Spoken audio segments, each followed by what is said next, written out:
the rear truck started feeling a little bit of shift in the ice, and he picked up the transmitter for the radio, and as he picked it up, it broke through the ice. And he transmitted, we're going in. Jesus. Fortunately in English, not Icelandic. Or maybe, now that I think about it, and he transmitted it. And already he couldn't get his door open going through the ice. Whoa. And now we're talking about, this is 400 kilometers from the nearest next person, for sure, of 300 miles. And waning light in the most populated polar bear region of the world, about minus 28 degrees with about a 20-mile-an-hour wind. And so he yelled over to our indigenous guy, door. What's up, everybody? Thank you for listening to the Smoking Tire Podcast. Today's episode is sponsored by Groove Life. Never heard of Groove Life? They have reinvented some of the staples of men's wardrobe, right? And mainly, we're talking about belts. Are you using the same belt you've been doing for 20 years, 30 years, 40 years? The belt is a very old design, but it's time for a major update and a rethink. The Groove belt has a proprietary webbing engineered with just the right amount of stretch, and Groove Life designs the world's baddest buckle. It snaps using rare earth neodymium. Neodymium. That's magnets set in an aluminum alloy. Trust me, your waist will thank you. This belt is comfortable, almost infinitely adjustable. You can micro adjust it for the big meals or the small meals or the I haven't eaten for 3 days and I'm feeling very skinny. You can micro adjust all of it, and whatever happens to your Groove Life gear, they're here to help. They've got a 94-year no BS warranty. Why 94 years? Because the average life expectancy is not that.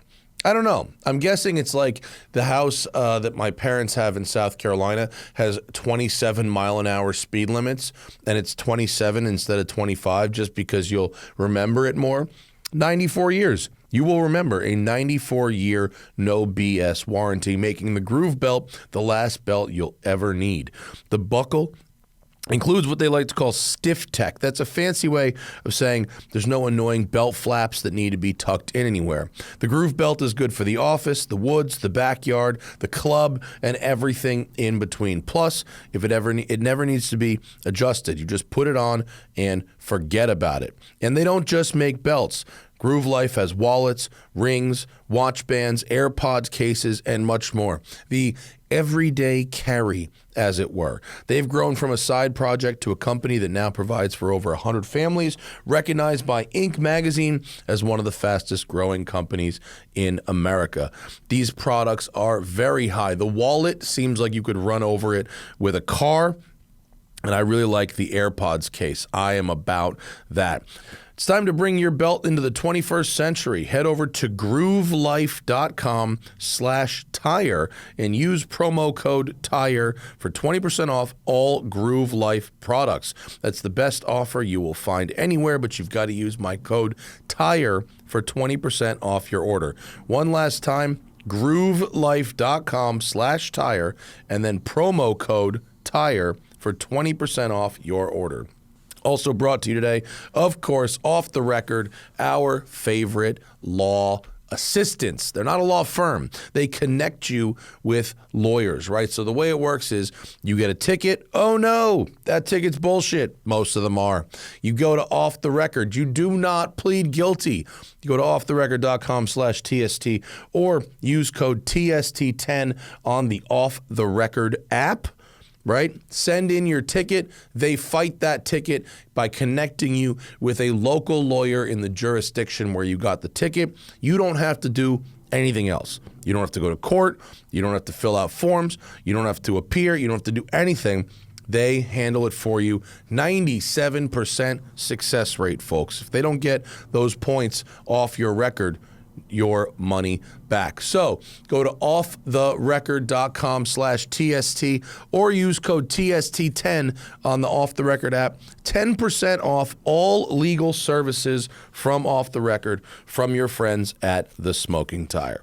All right, folks, today on the Smoking Tire Podcast, my pal ACP, Andrew Comrie-Picard, is in studio. He is a legendary rally driver and also the founder of Zip Tire, which is a company I use here at the shop all the time. But he's really here because I want to talk to him about this crazy adventure he went on driving across the ocean. That's right, frozen ocean on these Artic trucks, which are these trucks from Iceland designed from driving on ice. Wait till you hear this story. It's crazy. I love this dude. ACP, Andrew Comrie-Picard on the Smoking Tire Podcast. Welcome, sir. Thank you. Welcome in. I'll let you. Let you take the lead. I brought my own cheat sheet here. You have a cheat sheet? Yeah, What's on it? I don't know. Just what are you cheating I'm about? very nervous. Why? Why? Because the quality of your podcast has gotten so good. That's just because the lights are bright colored. No, it's cheat just sheet. bullshit. Oh my god! You've talked before. It says TV host on your website. I know. It's just shit that I This cheat want to remember. sheet stinks. Does it? I mean, well, I guess if you know what's on it, but... No, it doesn't. It's not for you. I wanted to send you stuff, but you just... Did you write love EVs because you love EVs? And you had to remind yourself of that? You know what happened? I'll be completely honest with you. I don't listen to podcasts that much, but I've listened to yours lately, which is really great. And I realized that the dialogue has gone in such interesting directions.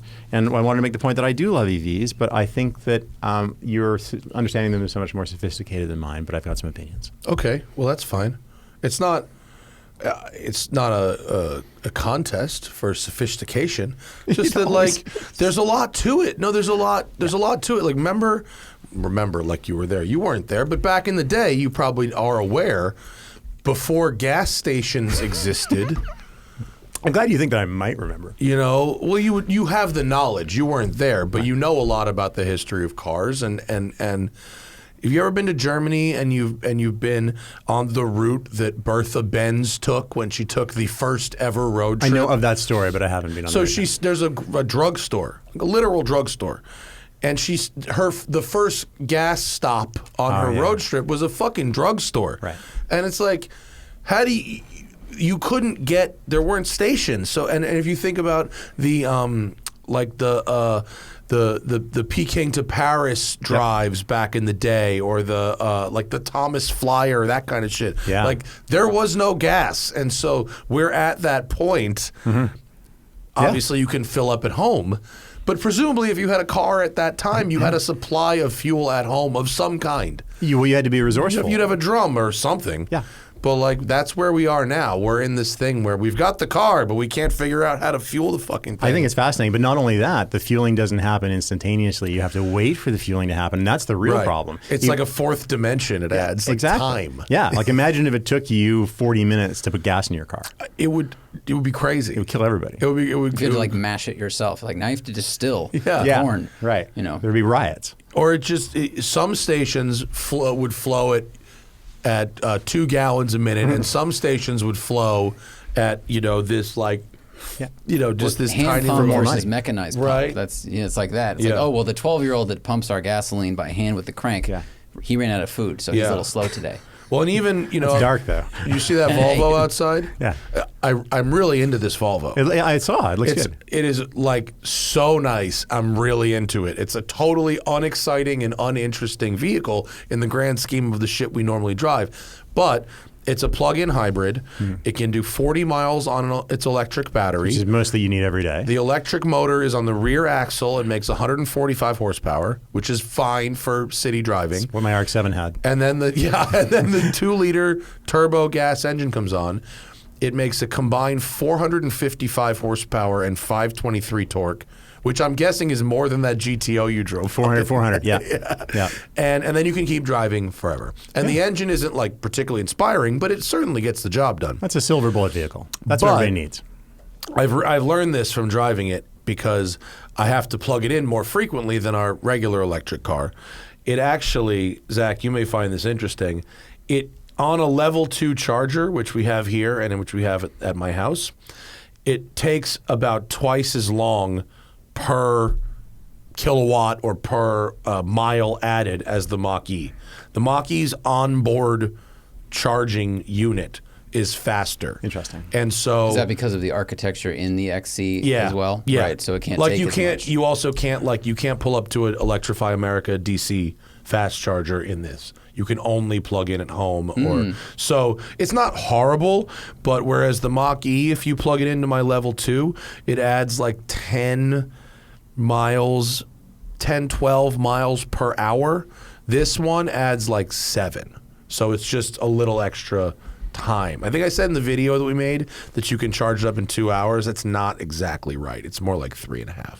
But anyway, so there's that element of now you've got what can the station flow, and then what can the car accept? Yeah. It's a lot of variables. I think it's culturally so interesting, because I've raced. I don't know, are we on now? Are we like? Oh, we've been on. Oh, okay, great. Because it's interesting for me to see that there's still cultural resistance to EVs, and especially in I've raced the Baja 1000 a few times. I come from that kind of tradition, and there's still. I noticed at King of the Hammers, I wasn't there this year, but there was a whole thing where Optima Batteries brought out a bunch of EVs to do like a desert run in them, and the fallout on that on the social media from the sort of King of the Hammers community, let's say, was still as vehement as you could possibly expect it to be. And I love that people in our space or in your space really like the real, the Road and Track, the Car Magazine, the real. The authorities really are into it, and even the car enthusiasts are into it now. Part of it is that we're forced into it because a lot of the new cars that are coming out are electrified in some way, and so if we want to talk about cars, it's unavoidable. Those of us that have a little bit more of an open mind, Zach and I this past weekend went to Nitro Rallycross. Oh yeah. Jen was out there, Jared Deanda was out there, Travis Pastrana was racing. Pack, yeah. Your old crew. Yeah. And the racing was great. And so if you talk about electrification of motorsport, if the racing is good, I don't really give a shit. Like Formula E is kind of boring. I'm not that into it. If you take away the sound from that type of homogenized racing, but if you take away the sound, but you put in jumps, sideways action, rubbing into each other, crashing each other out of the way, well, now the racing's exciting, and who gives a shit if it's electric or gas? I think it's like about that packaging. Like you said, at King of Hammers, there's this resistance. So I drove the Hummer SUV like 2 weeks ago, and GM said that 40% of the buyers are new to EVs completely that have ordered a Hummer. And I think it's about like putting the electrification. Right? No, it's a gateway drug for them. Yeah. But like the King of Hammers folks that are against EV it, if it's more wasteful. If they rode in a 35. Wrangler that was electric, like we've off-roaded a bunch of electric things, and it blows you away because there's torque from zero, and it's just really easy to manage. So they'd probably be more open if they experienced it.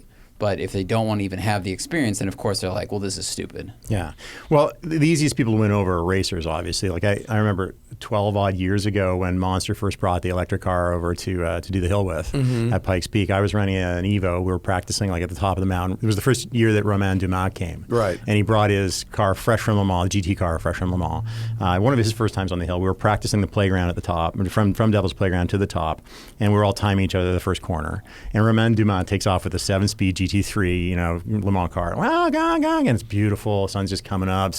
Dust is coming back off the wing, and we time him to the first corner.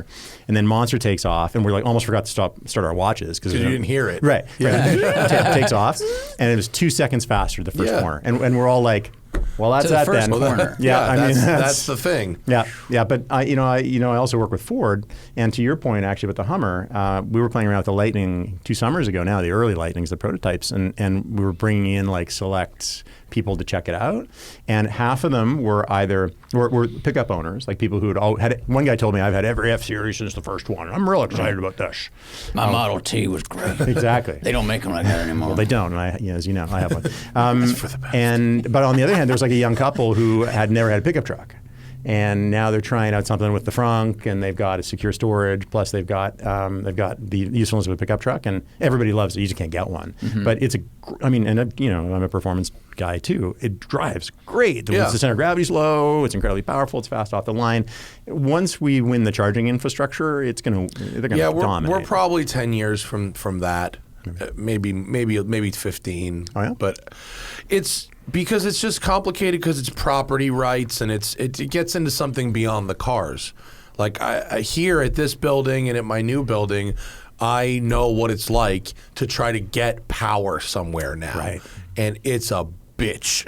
Like it Gotcha. is not a lot of these places like they just, it's not that they can't, but the levels of governmental red tape or property ownership rights and just shit you need to divert the energy to somewhere to build a large, fast charging station. It's a lot of power and it's a lot of moving parts. It's just very difficult.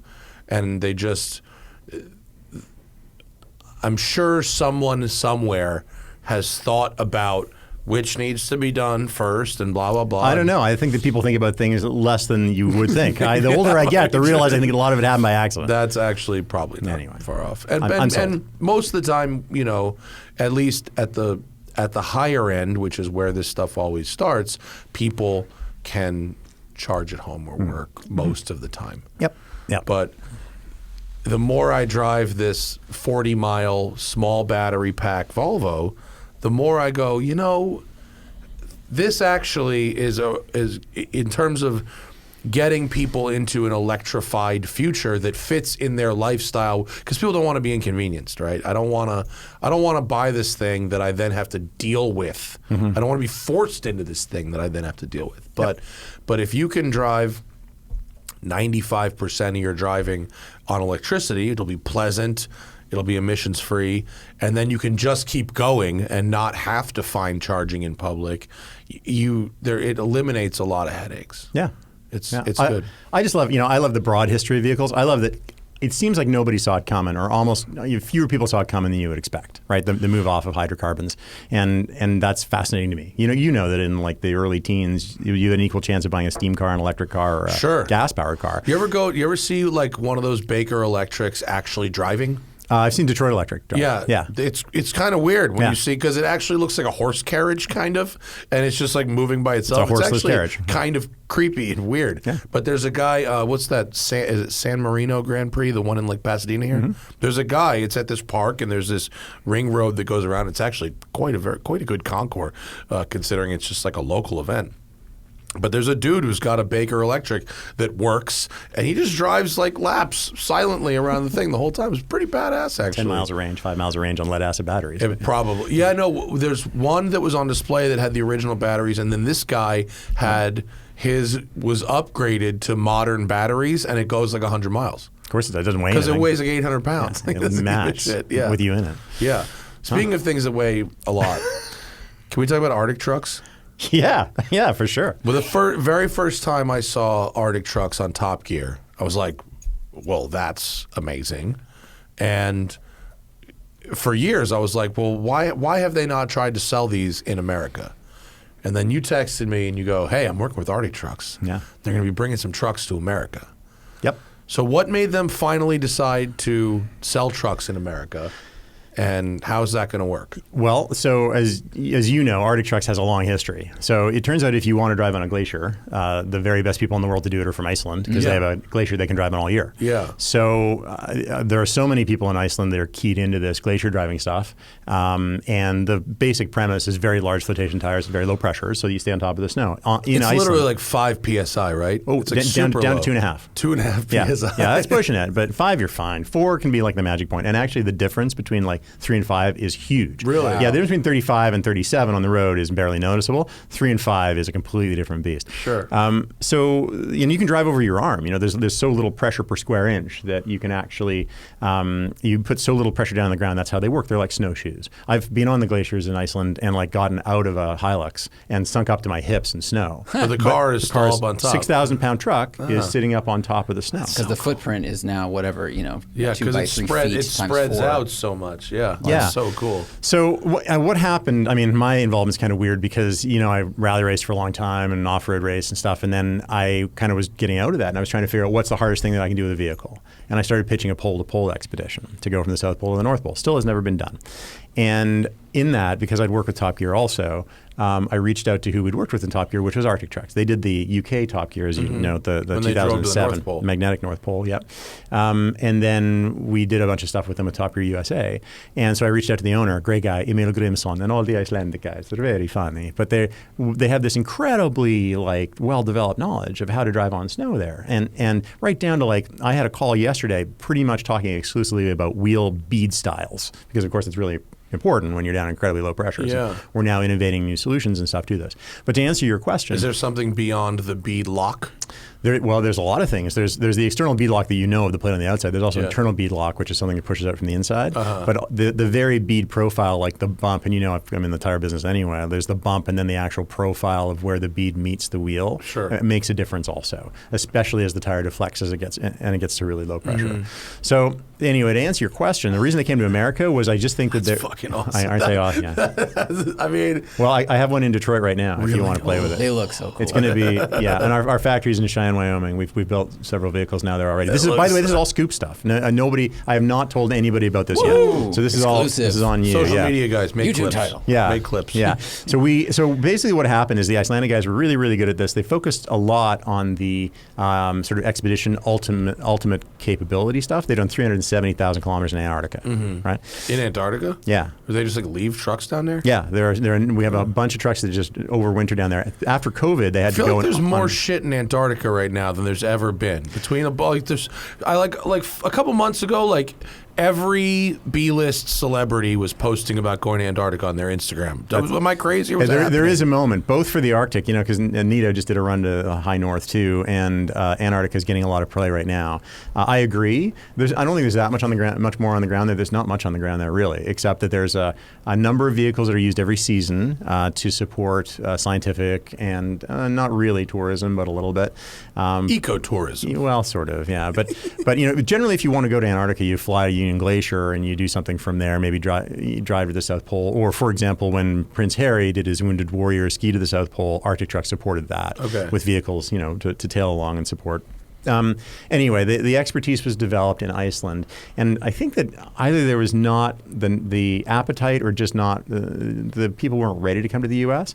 And a couple of players within Arctic Trucks, including the founder Emil and a couple of other Icelandic guys, really wanted to make it happen. And then we talked about it over time. And we're still only a small group of people here, but we have a factory in Cheyenne, Wyoming. There's a European investor who's not far from there, so we've got the seed money and it's all going up. And we found that there's so much pent-up hunger for them, and actually not so much, well, I think there's in the retail segment also, but in the commercial, mining, and government segments, that we've almost been just so inundated with interest from those fronts. That like the Sherps.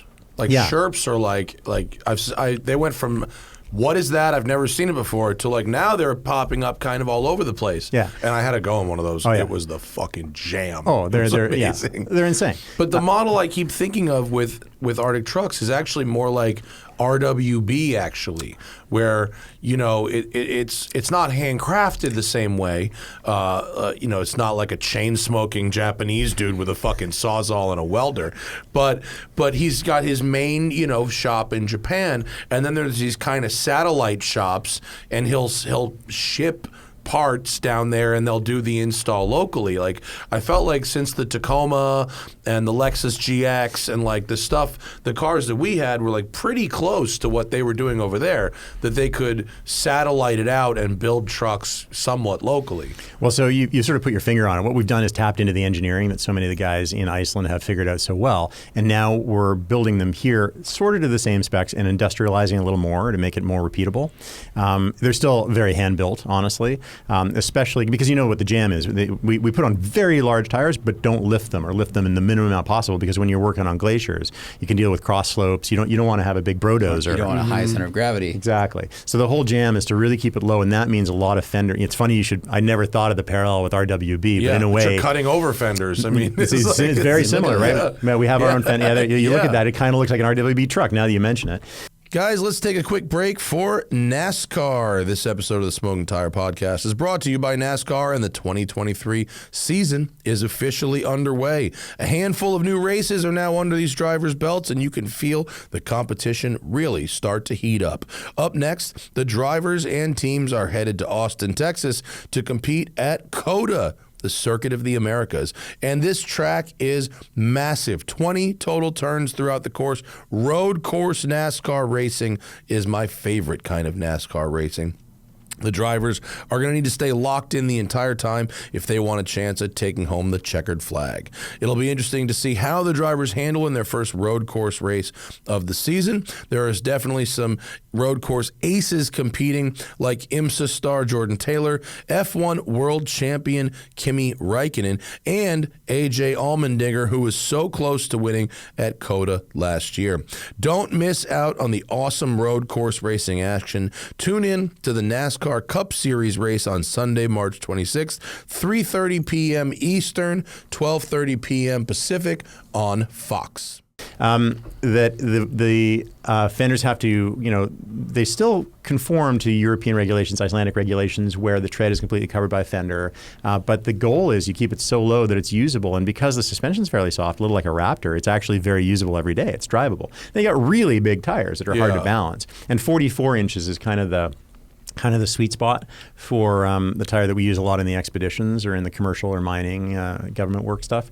But we have, around the world, there are other arms of Artic trucks that build down to a 35-inch, but the goal is to not lift at all, really, to keep it really low. So what you end up with this look, you're right, it's a little bit like a 911. It looks RWB-ish kind of, yeah. Yeah, and that's the great thing, the thing that I love most about the brand and about all the engineering is that it's 100% authentic. It was never done to look cool. Right. It's cool because of what it does. Yeah, the looking cool is a side effect of it, and I also like that it's typically, like, although sometimes they do it with bigger vehicles, like the typical Artic truck is like a Tacoma or a Hilux or a midsize, and not a giant, Ram or F-250. I mean, I know they do some of the vans, the E-Series vans, and some of those are pretty cool. But well, in fact, yeah, you've got a Sprinter up. Yeah, that Sprinter is hard to build. And that Sprinter's got like the limo door too. It's got like the well, and those, I think, and I've seen like they have F-350s or 250s that are stretched with 6 doors. It seems like that's aimed at tourists. Yeah, like, that's the Glacier tours. We give you the ride, we take you to the Glacier, all that stuff. So the answer is yes to all of these. All of these vehicles are possible. We're actually, and I'd appreciate your feedback and even your audience's feedback of what is most in demand. We know that for our commercial clients, and we're working with people in Canada already, like a Super Duty platform 6x6, because we build a 6x6. We move the rear axle forward and backward, so we split where the rear axle is and put one in front behind. 6 driven wheels? Yeah. Yeah. Cool. And it's a transfer case hand built in Iceland. It would blow your mind. There's only like 2 or 3 people in the world that actually build that 6x6 transfer case. I think the other one is in Texas somewhere, but is that right? I think so. I'd be interested to know that, because right now we're flying them back and forth to have them built. Actually, I mean, I imagine who do you think builds Mercedes ones for the G-Wagon? Don't know. I wonder where they got that from. Steyr-Puch. Probably, yeah. But we know already that some of our commercial clients, for what they need to do in the mines and stuff to carry stuff, they need that 6x6 capacity. We used, when we did we did this overland run to the Arctic last year in March, first wheeled overland expedition from the continental shelf to the high Arctic, and we used F-150s for that. We built 3 of them, 1 Power Boost Limited and 2 diesel F-150s. Oh, hybrid? Is it a hybrid one? Yeah. Oh, cool. And I drove the hybrid. How'd it go? Great. Yeah. I mean, hybrid's pretty sweet. Yeah. I mean, it's funny because I called Ford about some of the engineers that I work with them and said, hey, what's your cold weather testing? And they went, it's northern Michigan and stuff. I said, okay, so I'm going to be like minus 35 for 3 straight weeks. And there was a little silence on the phone. They're like, yeah, well, can we get the data? So the truth is, when it got really cold and stayed really cold, the battery didn't operate a lot. Yeah. But because it was a hybrid, we were able to get through everything. I drove it from Yellowknife to Cambridge Bay, which is over the tundra and over the Arctic Ocean at Bathurst Inlet, which was astonishing. I mean, it's an astonishing achievement, really. Is it hard driving? It wasn't hard. The vehicle isn't hard to drive. The terrain was hard to negotiate because you have a certain amount of snow, and then under that you have, in certain places, a certain amount of rocks and certain shapes of rocks, and we had to really work the terrain. You can't always see them. Right. And so we rely on very accurate satellite data imagery to plot our course. And also we can do a certain amount of slope work, but anything real steep down or up is hard. It's like you're going in and out of like a harbor and you have satellite images like, oh, well, it's shallow here. Here's where a reef is. You have to go here. It's exactly. like the same thing. It's Wow. a lot That's like amazing. that. So it was a great experience. Took us a few weeks. We went 2,200 kilometers, ended up in Resolute, which is basically the northernmost populated community. There's a military station further, but and developed relationships with the local indigenous people. They gave me an indigenous name, which is incredible. Like I work with the northern tribes now, and what is your indigenous name? Omilgoktok. Is there a translation for that? It means man with thin lips. That rules. But but it's not that I have particularly thin lips. It's that it's a name of one of the elders that had passed away there. And so I have this. Now I have this incredible. It's for me as a Canadian. It's incredible to have this kind of relationship.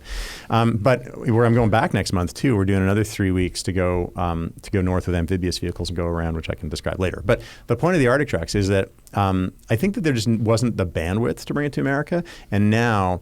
There was a pent-up government interest and market that we already knew would be here. So we said, let's land it, and it's in Cheyenne, Wyoming, and see what happens next. We're going to go to like Overland Expo this year. Sure. We're going to go to SEMA. We're going to bring out a couple of trucks and see what people want because we're capable of building so many different ones. But initially, they're going to be the expedition vehicles. But it could be we're working now directly with BF Goodrich. It could be that it's a 39-inch or 42-inch, a little more tractable on the road that people can use on their ranches in Wyoming. Or keep in mind we do central tire inflation is a big staple of this. It's not just the fenders, but it's controlling the pressures, which also works on the sand. And there has been in the past military applications in the Middle East. Hummer. My Hummer had central tire CTIS. inflation. Yeah, right. It was a pain in the fucking balls. Well, exactly. I'm sure the technology has come along a little bit, but my O2 was kind of a pain in the ass. Yeah. It wasn't good. Yeah, I've always wanted one of those Lamborghini O2s. But the central tire inflation is crucial, and we have our own bespoke system, and we think it might also be interesting to people in the desert. Mm-hmm. Does the package, like if you build a package that's meant for glaciers, does it work just as well on sand? It's very similar. Yeah. I mean, there's certain cold weather versus warm weather preparations for the vehicle you do. Yeah. But in terms of the tires and suspension, you're dealing with very similar things. It's like you don't want to press down too hard. But it's not, even though it looks like a trophy truck, it's not meant for going fast. Right. Yeah, that's a good point. That's kind of the difference, right? Like what happens if you took one and treated it like it was a trophy truck? Would something terrible probably happen?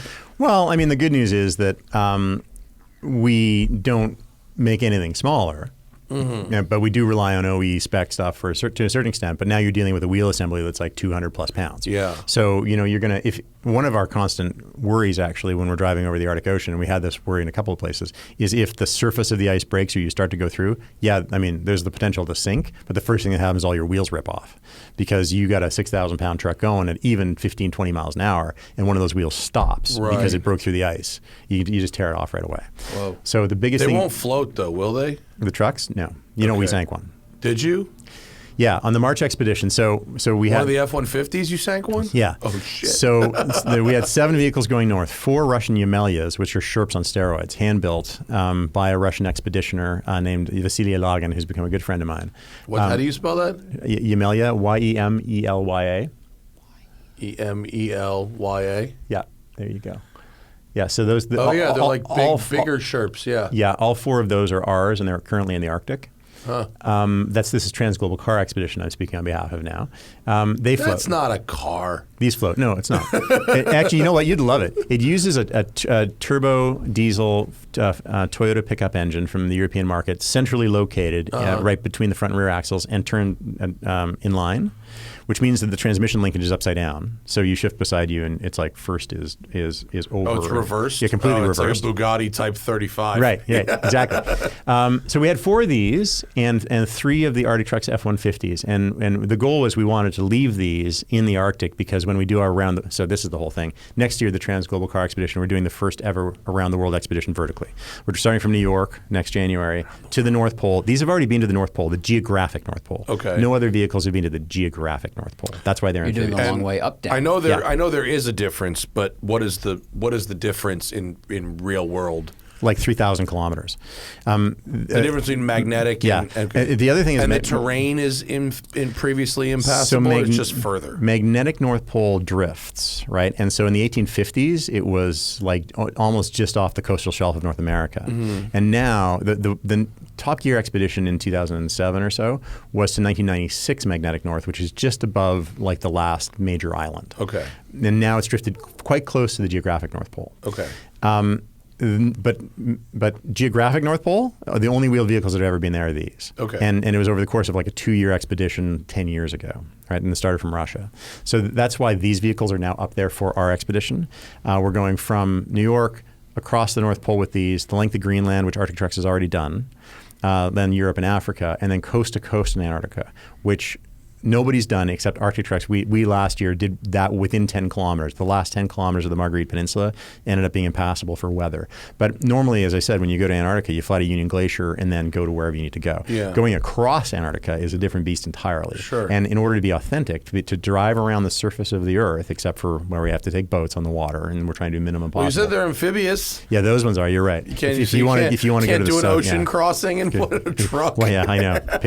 I sit up at night worrying about stuff like that. But we have to come to the coast of Antarctica with an icebreaker, drop them to the surface because there's no infrastructure to do this. Drop them to the surface of the ice, drive them up on the continent, go to the other edge of the continent, and similarly get them out. Holy shit. Yeah, it's a big effort. Anyway, so the point of the story is that we went north with the 7 vehicles. I stayed in the community of Resolute, which is a very far north, 80-ish degrees north community, and the 3 F-150s just went to skedaddle with the Icelandic guys back to Yellowknife, where we needed to restage them and to bring them back down here in order to prepare for the next round the world, for when the round the world expedition starts, right? On the way down, the Icelandic guys were traveling they're traveling very well. We had great conditions. We had all the ice data. We carry along a ground penetrating sonar with us, so we know the thickness of the ice the whole way along. And they were just following the exact GPS. Is that mounted underneath the truck like a fish finder on a boat? It's about a 12-foot long, 10-foot long bar across the rear that we hang off the rear on a trailer. Oh. And it sends down a ping from one end. It goes down and penetrates the ground and comes back up to the other side. It basically finds water. It finds how far down the water is. So then we take out how far it is from the surface of the ice. You can calculate it that way. So they were following all the data going south, and the kind of waning light and so on going on. 2 trucks actually were together then, 4 guys, 2 in each, including an local indigenous guy that we'd hired, Brandon, and a guy named Torfi driving the second truck. The leading truck is the heavy one, pulling a fuel trailer, and the rear truck started feeling a little bit of shift in the ice, and he picked up the transmitter for the radio, and as he picked it up, it broke through the ice. And he transmitted, we're going in. Jesus. Fortunately in English, not Icelandic. Or maybe, now that I think about it, and he transmitted it. And already he couldn't get his door open going through the ice. Whoa. And now we're talking about, this is 400 kilometers from the nearest next person for sure, of 300 miles. And waning light in the most populated polar bear region of the world, about minus 28 degrees with about a 20-mile-an-hour wind. And so he yelled over to our indigenous guy, door. He pushed his door open. They stepped out. They had their shoes off because they'd been driving for like an hour or 2 hours, so right? They're just chilling. Yeah. They're not ready to get out of the truck. Yeah, they're not ready to get out of the truck. They're comfy in the truck. So they step out onto the ice, and they watch the vehicle start to go down. Torfi, who's a pretty wiry guy and really aware, realized that all the camping gear and stuff was strapped to the roof of the truck. He jumped back on the truck as it was sinking, unstrapped it, started throwing it to the ground. At the same time, the truck ahead had stopped about 50 yards past, and stopped, or maybe it had gone 100 yards past, turned around and came back within 50 yards, stopped. And they throw the stuff off. The truck goes down in about 45 seconds in about 25 feet of water. Whoa! Yeah. So then this was my only concern ever for this whole expedition. So then they get whatever they can, scramble back to the other vehicle, and then they do a little reconnaissance around them. And straight ahead of them is completely open water. Now, we've been over this route like 5 days previous. Open water? Yeah. 5 days previous, we went over this route, and it was more than 60 centimeters thick. We only need about 30 centimeters to hold up 6,000 pounds. In 5 days, it had gone from that thick to gone. Oh my God! And that was new learning dark for us. Yeah. And so we were actually have been working with there's an indigenous ice thickness organization called CQ.org that the hunters and trappers use there to monitor the ice, and they're nobody knows better than the local indigenous people about how the ice develops, right? Yeah. So we've been working with them to do this. But even this was news. They knew it was a bad area, but they didn't know that it melted this fast, right? And it's because I don't know how nerdy you are about this, because I'm pretty nerdy, but if you ever heard of the Franklin expedition, which was an English expedition that was trying to find the Northwest Passage, 129 men disappeared in the late 1840s, never found. Many expeditions went to find them. The desk in the Oval Office is built from one of the ships that went to find them. Oh, yeah. Isn't that like, forgive me, but isn't this part of the movie National Treasure? I don't know. Was the boat called the Charlotte? No. Okay. No. The secret lies with Charlotte. Erebus and Terror were the two boats that were lost in the north. Anyway. They were beset by ice like about, I'm talking 20 kilometers from where we went in. So this is for Canadians too. This is like a Northwest Passage story. And what happens is this is actually our Donner Party shit. Yeah, sort of. This is the southernmost Northwest Passage. So there's a little break in the Boothia Peninsula. You can look it up on a map, where basically the Atlantic Ocean flows into the Arctic Ocean, and then that current turns south, and it's right underneath what's called the Tasmanian Islands, where we sunk in. So they get on. They go over the other truck. They find there's ice all around, and they wait. They decide to wait out the night. But it's minus 28. They don't want to close the doors because this vehicle could fall through the ice, but they don't want to open them because there's polar bears everywhere. And so it's minus 28. Yeah, and so these guys they don't seem to have PTSD, but they're pretty. They've. Yeah, your truck has just gone through the ice, and you're now still on the ice. Yeah, so in the morning they get up, unloaded everything from the truck, and inched it. So they found that straight ahead was open water. All around the rest of the way was very thin ice. There was a good path to an island about 100 yards away. So they inched it over to the island, got it up on the island, carried all the other stuff over. The indigenous guide found that they'd been circled by polar bears, and indeed they spotted the 2 polar bears that had been circling them all night, hunting them. Holy shit. Got up there, and then we got a chopper in to get them out. With or without the truck? I know it's secondary to people. So this is the part of the story. So they left the truck on the island with the trailer.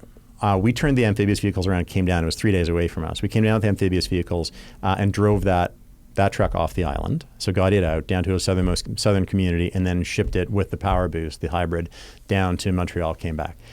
We went back in August this year and got the other truck out, which was unbelievable. What do you mean? Like the one that was underwater? Yeah. We went, and we didn't, we want to do the right thing by the environment. We want to do the right thing for everybody. It's an indigenous lands, right? So we got a Super Puma helicopter, staged up. It's a firefighting helicopter from southern BC. We staged it up to the Arctic, which is not nothing to get a helicopter like that up there. Okay, huge helicopter. We staged ourselves up. We set up a camp on this island. An incredible experience for me, because we found, for example, tents and by this time I'd hired 4 local indigenous Inuit folks, 2 of whom ran the underwater ROV camera, and 2 guides, because the polar bears are still there in the summer. They don't hibernate. And we went to this island that we called uninhabited. It's got a number in the Canadian government nomenclature, but we found tent circles on the island and meat caches. And even the indigenous guys were like, "Oh my gosh, these are really old. These are 1,000 years old, because look how small they are compared to us." Like, it was unbelievable culturally. Anyway, we brought basically Special Forces ice divers in. Dove in a 5-mile-an-hour current. We took up inflatable boats. This all sounds very inexpensive. Yeah. I mean, you can call up. You can look up Trans-Global Car Expedition. You can look up all these videos online. We shot them all. Hey, Ford, you want that data? Yeah, exactly. Right. Yeah. So anyway, we went a 5-mile-an-hour current. The divers went down, attached airbags to it, lifted it up. It had rolled upside down, and moved a little bit from where we geopinned it before. Oh, there's also a great video. When we went back down and got the other truck off the island, we dug a hole in the ice, and I plopped a GoPro down through. And there's I'm standing, it's minus 30, and I'm there's frost on my beard, and I'm like, so the risk of an expedition is that things can happen. And put it through a hole in the ice, and you just see a bright blue truck on the bottom of the Arctic Ocean. Right? Is the video online, or is it? Yeah, I can share that one with you. Okay. I don't think I posted that one. So we floated it, dragged it close to shore, put it down, rolled it over with airbags, winched it up on shore, then brought the helicopter back. Helicopter had never lifted 8,300 odd pounds wet, but we lifted it, flew it down to the lower community, and then shipped it back down, and it's now back in Montreal. So anyway, we got salvageable from that truck? No, it's totally not. I mean, it still looks like a truck, but all of the aluminum, all of the composite, everything is salted out. I mean, it was under there for a while. 6 months off. Yeah, that's a while. But we looked at all the reservoirs, and it looks like it lost about 2.5 liters of fluid, which was what we really wanted to figure out, right? Because we didn't want to contaminate the environment. Yeah. So, but it was for me, again, as a Canadian. 2.5 liters is not that much. I mean, it's obviously you want it as close to zero as possible, but it's not the fucking right. Passing freighters are shedding that. You know, so we don't feel too bad about it. But again, we want to do the right thing by the local communities. It's their land, so we want to make sure that we're welcome next year and just do the right thing. So anyway, for me, it's been a great voyage, and this has all been through the Arctic Trucks sort of window and my expedition plan window. And so I'm going back we're going back in about 3 weeks. I go back to test going across, and this is the gnarliest thing. Using these amphibious vehicles you called up to go across what we call open leads. Because what happens is as the ice breaks, it comes apart. And the reason that people don't go to the geographic North Pole is that it's mostly open water now, right? With like ice flows moving around. So you have to be able to go off the ice flows and back onto the ice flows. So what we're going up to do now is literally to drop these vehicles in the Arctic Ocean. Yeah. You are out of your mind. This is awesome. One of the craziest stories I've ever heard. Like I'm torn between going, hey, you want to volunteer to go and I'll use GoPros and film you guys, and also like, I don't want to die. Yeah. Well, he asked me to go, or for part of it. Yeah. And I couldn't go because of some other road and track thing that I had to do. I don't remember what it was, but it was like a direct conflict, but like it would have been possible to like be on part of that. In fact, if you had been able to do that, it's possible you would have been in that southern bound group that went through the ice.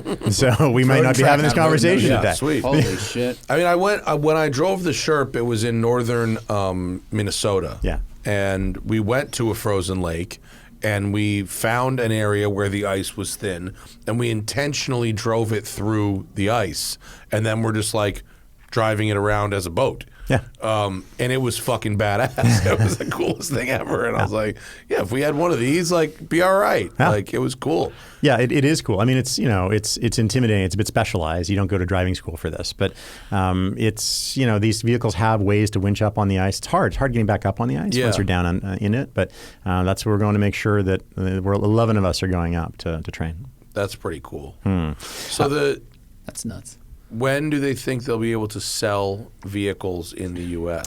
So if you told me today that you really needed a retail Arctic truck, and we talked about the spec, I don't want to promise anything, but we'd be looking at deliveries early 2024.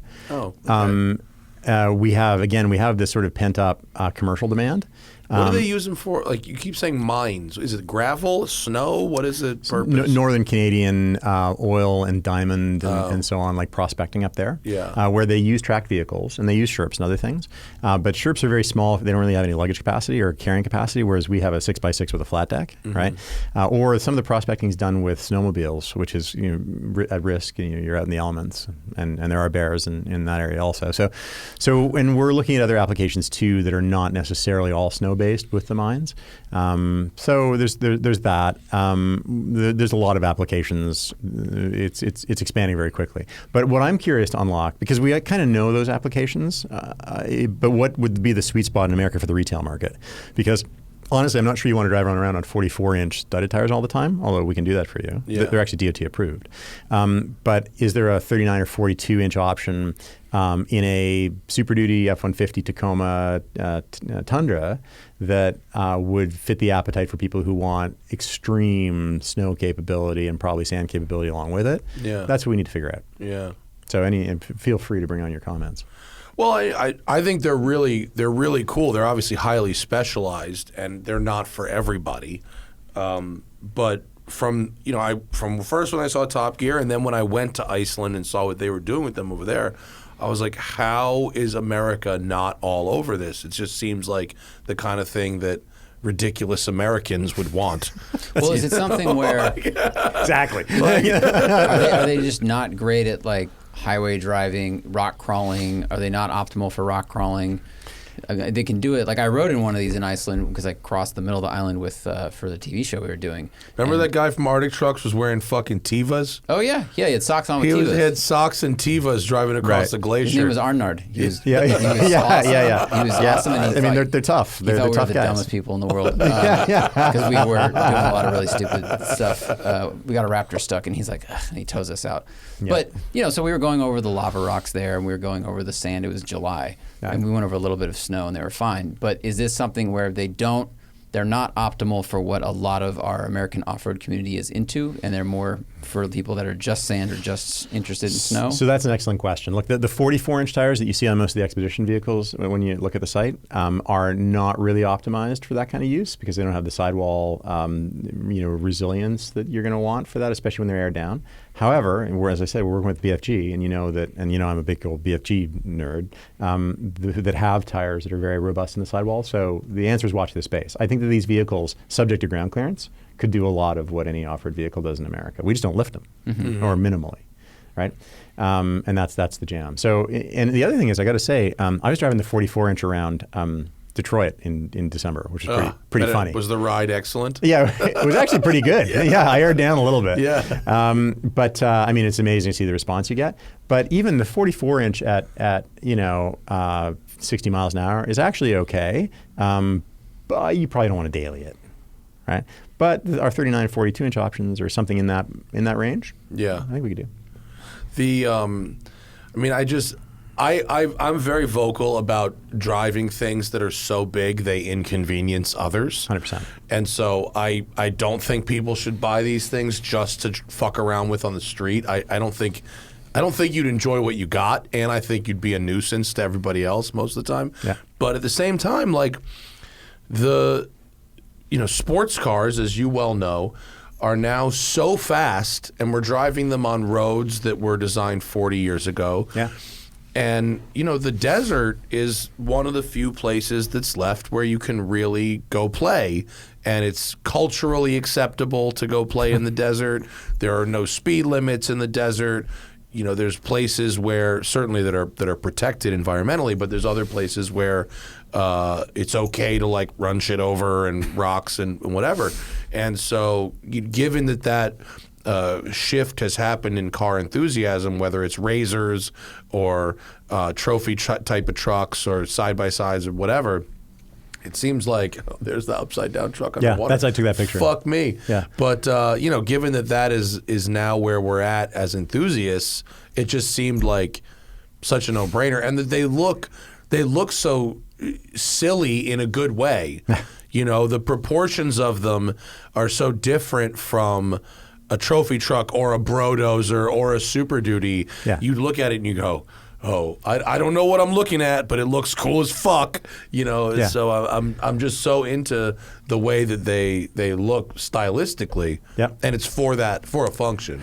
And that's what I love most about it is that it's like it's only driven by authenticity. There's never been, and I'm now involved in all the design calls and things, and it's cool. Yeah. They're like, it's only like, does this thing work better? Is it going to cover the fenders better? Is it going to be more robust? Is it going to be like Icelandic people don't do anything for style. I know. Yeah. That is a country that is 100% functional. Yeah. Everything. But that's the everything beauty they of do. it, and then that's why I'm proud to be associated with the brand and really happy that we could bring it to the U.S. because it's a beautiful vehicle. It's funny, I've never heard it described that way, but you're right, it's a beautiful vehicle. But for me, because it's driven by the function. Yeah, no, but you could if you look at one and you're a car enthusiast, it makes you smile because the proportions are so silly, but in this kind of friendly way. Well, it's kind of like a daily driven monster truck. Like the real monster trucks have these huge balloon tires. You never see those anywhere else. And so this has huge balloon tires with giant sidewall, and they're super wide and super fenders. But then in the middle between it is like a normal cab, and a normal actual truck. So I mean, aesthetically they look awesome, and then they can just do so much. Yeah.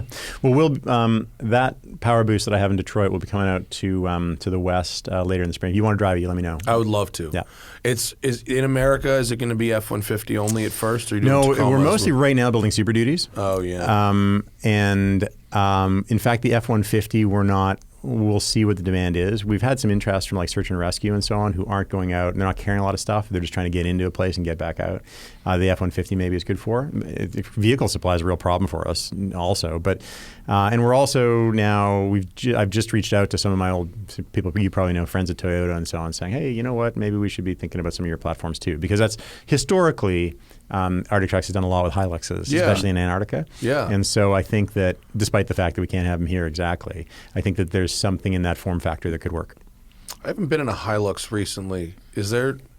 How close is the relationship between a Hilux and a Tacoma today? Yeah, well, that's a very interesting question in 2024, and I don't know the answer to that yet.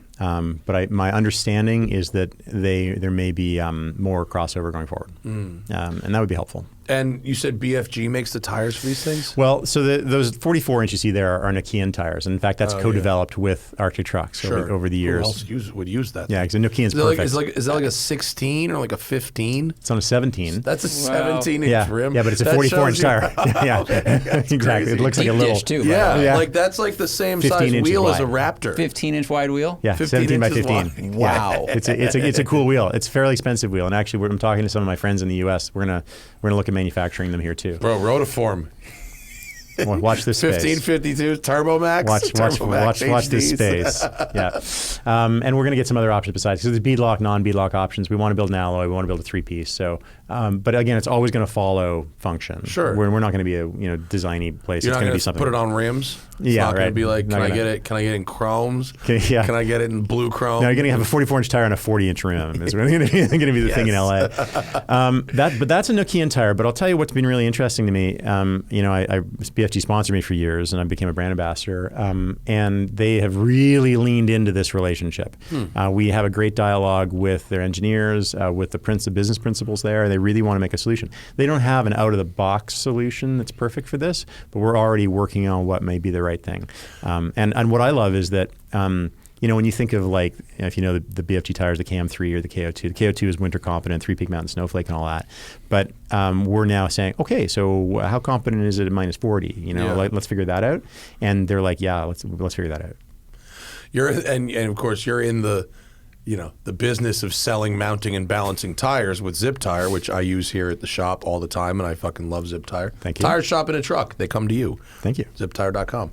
Yeah. Is it ZipTire.com? ZipTire.net. Sorry. ZipTire.com is a shop in Virginia. We've been trying to get the URL. We will. Probably. But Sorry about ZipTire.net. that. Yep. My bad. And we're happy to service ZipTire.net. you. And we've serviced your Me, M3. Yep. Yeah. And you showed.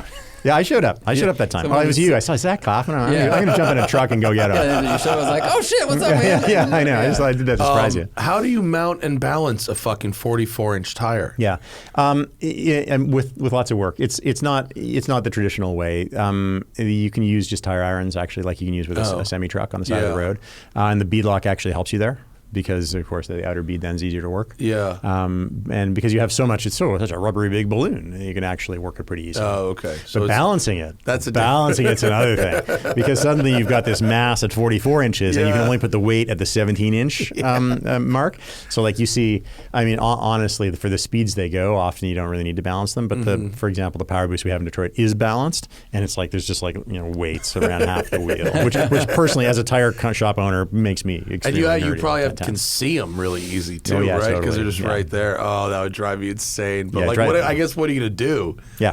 That's fucking crazy. That's at your SEMA booth. I'd have a guy mounting, and because they have that in the industrial section of Right. SEMA. Apex. They've got the guy upstairs who's just mounting and unmounting the Right. tire all day. That would be a good job for that guy. There. Yeah, I guess.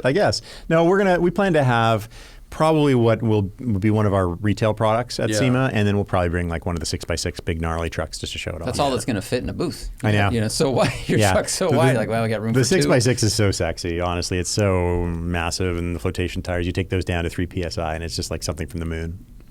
The vans, I really like the vans too. So for some reason, those vans look really, really cool with the treatment. Oh, yeah.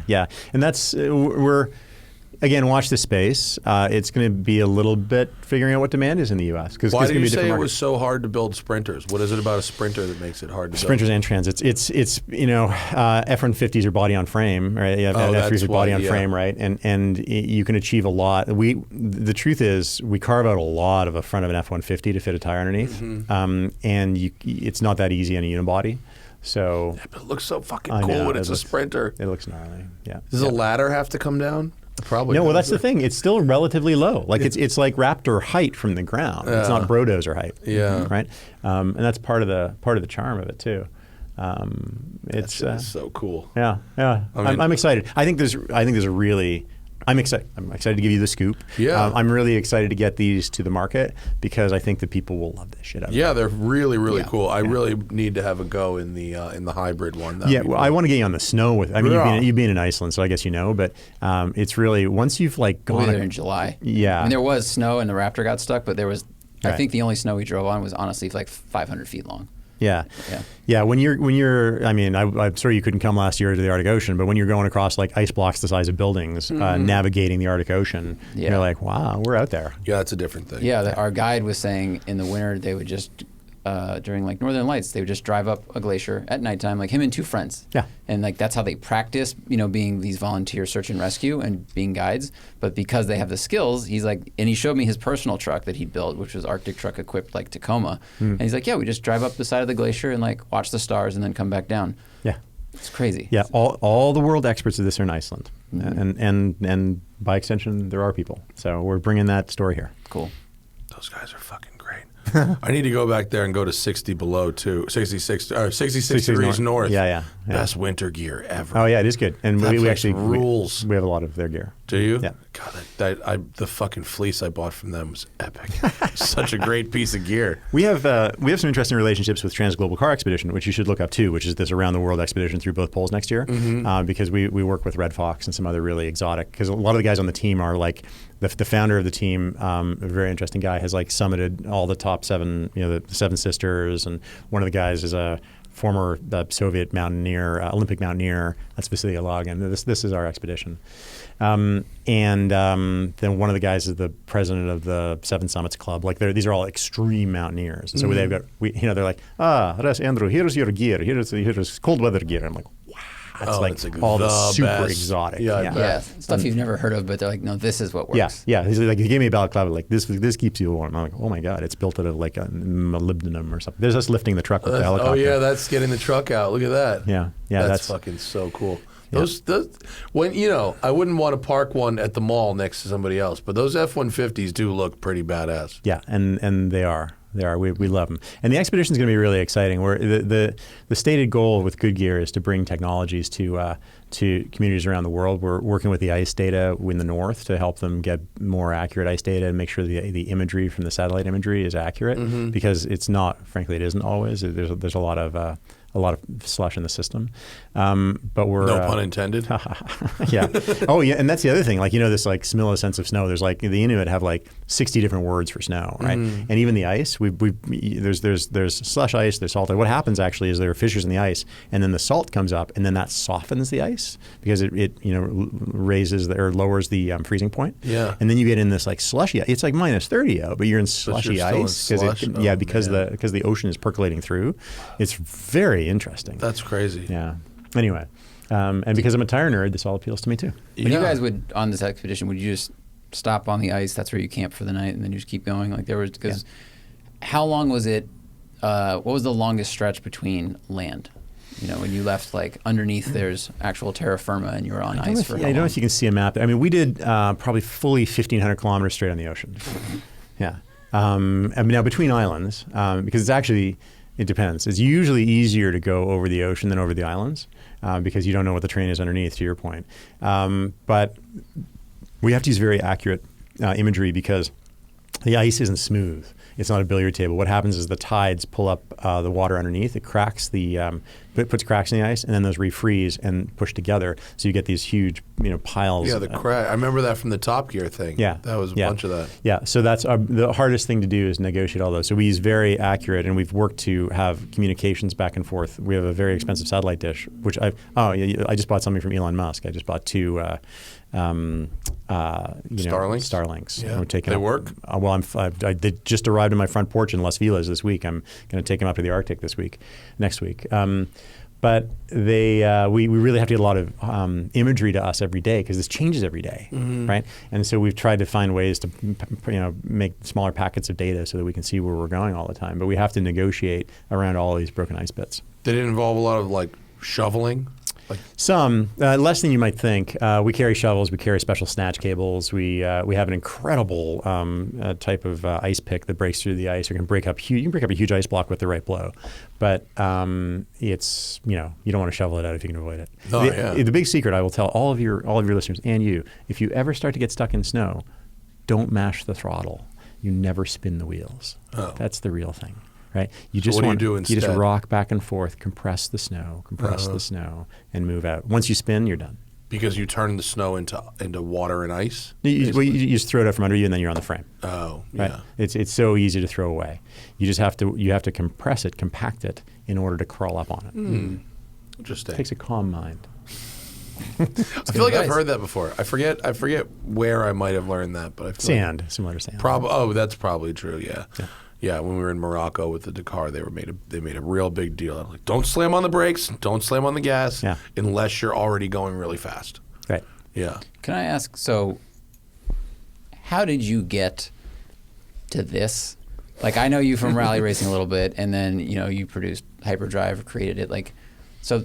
Which, to me, I was also going to ask about that leap. But now I didn't even know about this side of you, and this is insane. So, like, how did you go from, you were like an FD driver and a rally driver and here? Oh, thanks. Tires. Well, it's all about tires. Zip tire. It's an interesting question. So I think I just like challenges with cars, and I just have looked for new ones. So I love rally racing so much. It's my lifelong passion, rally racing. And I had a good run. I drove for Mitsubishi and then Ford, and we did well, and we won some stuff, and I loved it. But you can't do it all your life, especially in America. It's not a career. And I eventually was driving for Ford at the end with B.F. Goodrich. It was a great deal. We won stuff, and then I just sort of had to move on. And then I was like, what's the next most logical hard thing? And I started pitching this pole-to-pole expedition. And I didn't get mine over the line, but then somebody from Switzerland who's like, yes, we're going to do the around the world expedition. Will you join us? I'm like, okay. And that's how this Transglobal has evolved, and I've gotten together with them. And it's an international. I say it's kind of like an English patient thing. There's guys from Russia, the Ukraine, Germany, Scotland, Iceland. I've got a couple of my old rally mechanics, or some of the mechanics on it now, and me as a Canadian, and that's what I love about it. It's very international. We were actually in the high Arctic when the conflict broke out last year between Russia and the Ukraine, and we had Russians and Ukrainians in the same vehicles together in the high Arctic. Jeez. And but none of it matters, right? Of course, right. Anyway, it's like space. Like the folks at the space station don't care about. Yeah, exactly. But to answer your question, I mean, this isn't my therapy session, but I grew up on a farm in Canada, and like I rolled my first pickup truck at age 7 and just drove dune buggies and dirt bikes and snowmobiles. So turns out I think the thing that I'm probably best at is just messing around with cars, and this is the logical extension of messing around with cars. Logical, yeah. You've done everything. So like, well, what's left? And then soon you'll drive to space. Like, well, you got to revert. You got to go to like drive the Model T across the country without roads or something like that. But that's what drew me to the Model T. Actually, the reason I have one, and we use it around LA with my kids, and I put car seats in the back. It's because like, it's different, and I want another chance. I wanted to learn how to drive a different vehicle. Yeah, right? They're very different. Have you driven one? A bunch. Oh, yeah. I drove a bunch. Yeah, so and once now I've got it. For the first 6 months, it was like more terrifying than driving like a new S90 or something. It's like because it's like, am I pressing the right pedal? I don't even know. Is this the brake? And I just love challenges. If you can drive a Model T without a bunch of cars around, it makes perfect sense. Right. Because the throttle's like cruise control, and so if you can see something coming from 30 seconds away, you have plenty of time to make adjustments, and you're really just steering and it's just going. Yeah. But my buddy John Bothwell, the Persang dude, has like 6 or 7 Model Ts, and so I drove the stock one. I drove what he called the Super T, which is the most capable off-road Model T possible using period available parts. Interesting. So it's got... Is it a half track or it's a... No, it's not a half track. It's got wheels. Okay. But Zach, can you pull up the Road and Track story? Just put Road and Track, Matt Farah, Model T, and it will have pictures of it because I did it for Road and Track. But it's got like a Ruckstull transfer case. It's got a water pump. Right. It's got some kind of cool cylinder head. Mm-hmm. That's it. Well, Model Ts, as you can see there, I mean, they have a 1080 flex ratio. You got to be a Road and Track member. You're behind the paywall.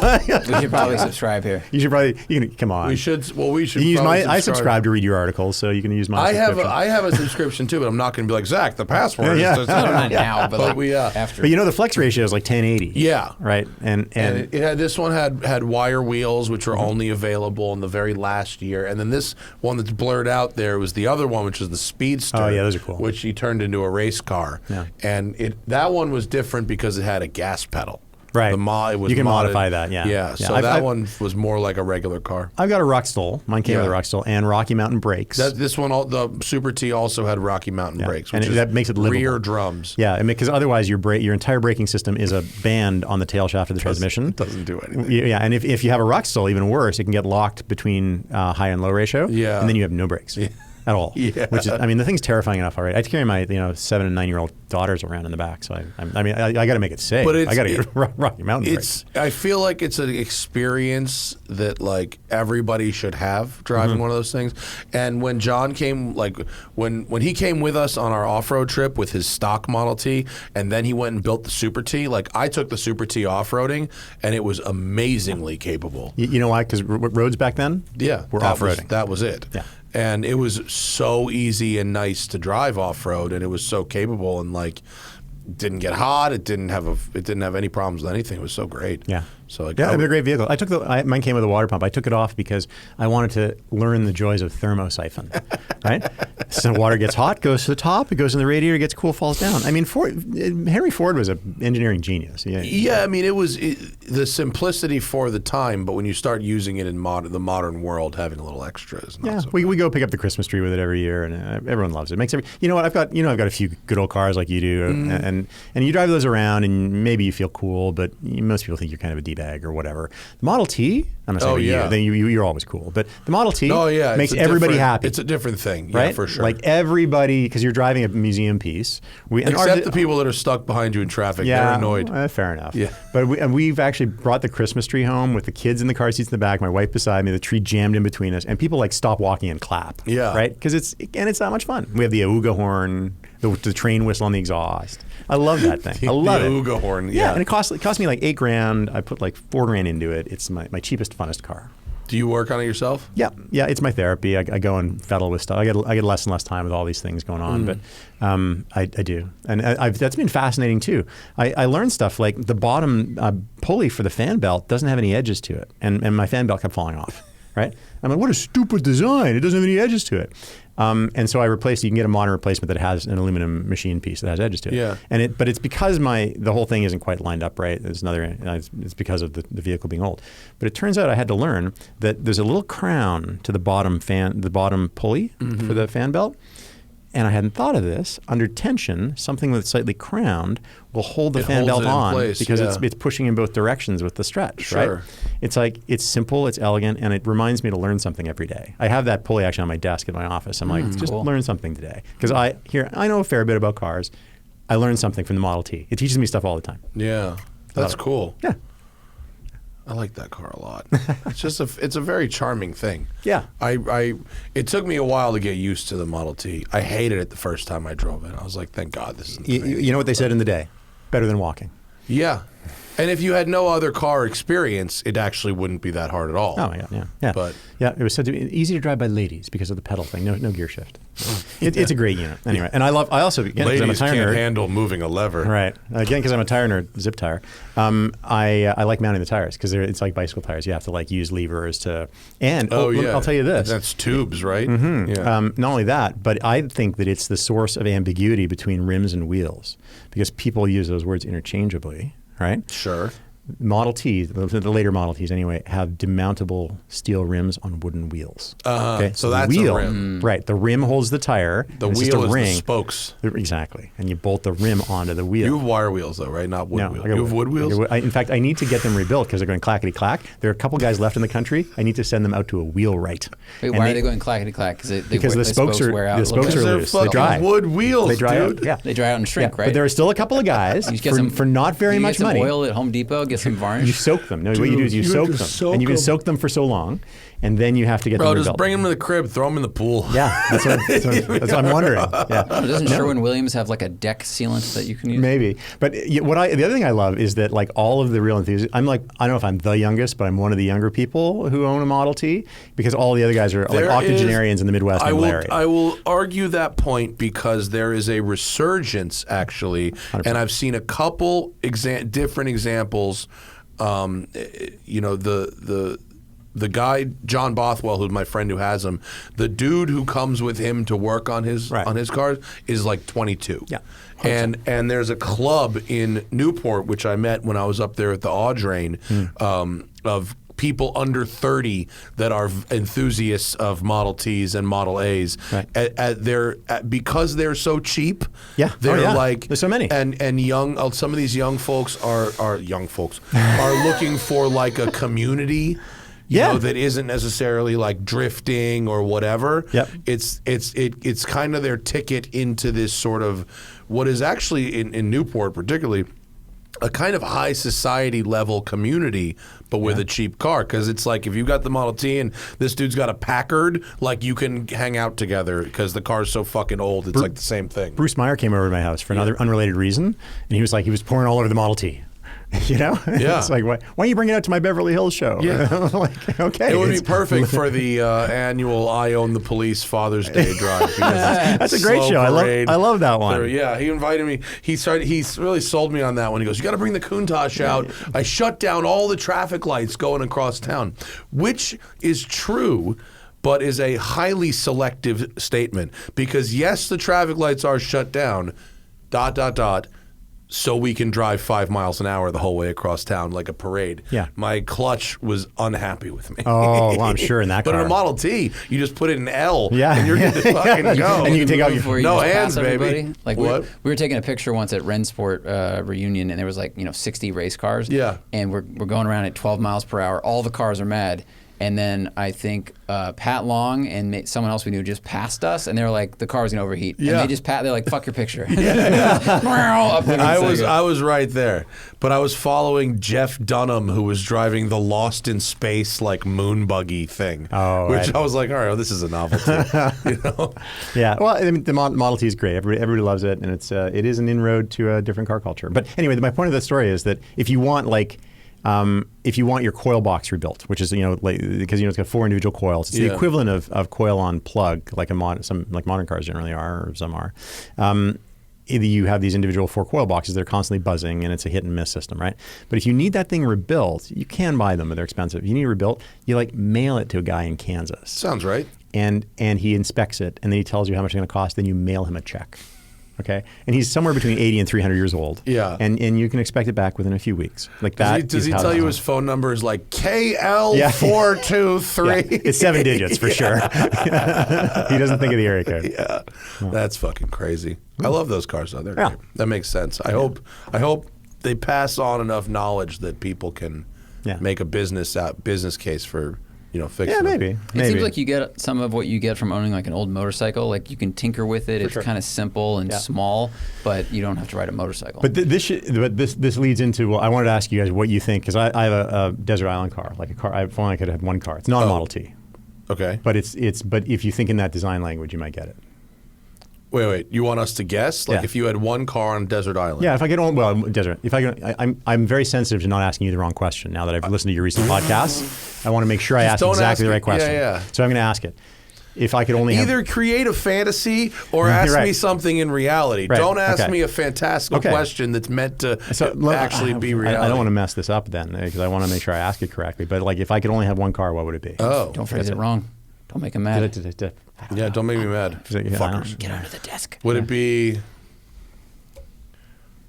Now, are you saying you have to have it on a desert island or one car? No, that's why the desert island is a total disaster, because there's no reason to have it. Would it be like the Thomas Crown Affair Shelby that Richard Rawlings has, which was a Shelby Mustang safari car? That's interesting. No, but it's an interesting idea.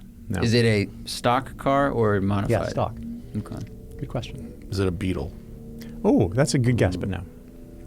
Or Corvair? Why do I feel like it's air cooled? Why? Because I just went down. My brain just went air cooled. Yeah. But your mechanical simplicity, you're going down the right road. Lotus 7.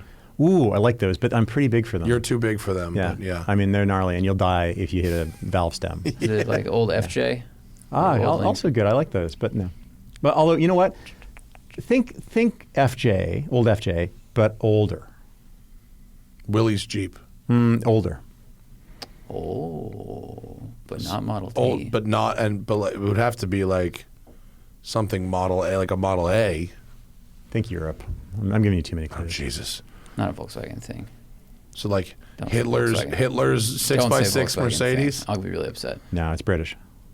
Oh, Jesus. Where are we going 30s with this? British? Come on. There's only one. Blower Bentley? Not even blower. Bentley. Just WR. Okay. Right? Because you can drive that car every day. You can drive it in Los Angeles. You could drive it up to the hotel. You can drive it from Peking to Paris.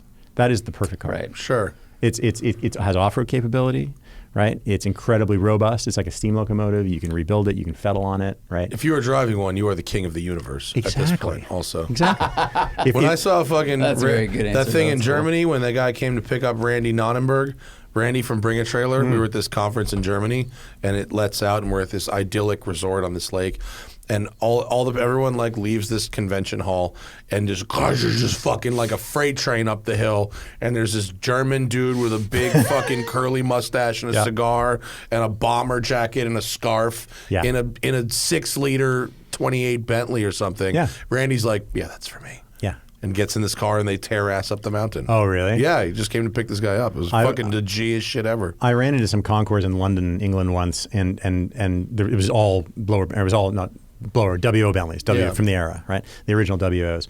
And all these old English chaps had them out and so on. It seemed fairly informal. And I happened to start chatting with one of the guys, and I said, I had a young family or whatever. And I was like, I've always wanted to have one. Oh, you should have one. Yeah, it's been in my family for 65 years. It's all the time. All the kids ride. You must have one, man. I'm like, yeah, of course I must. They used to be only 300 grand, and now they're like $3 million. Yeah, whatever they are. Oh, you should get. I like that. yeah. Brian Johnson from AC/DC's got one. Oh, really? Yeah. Well, Bruce Meyer has one. Yes, he does. Yeah. It's the perfect car. I want one. I was just at his garage, and his one-upsmanship. Yeah. But you could is- probably trade your Countach for one. Probably about equal. Yeah, but no. Yeah, don't do that. No, I will not be doing I'm waiting for my that. 930 to get valuable enough. The I'll trade it. Countach Waiting for update. it to Donny get called valuable. me. I mean, Donny had a 2 years very ago. successful trip to London.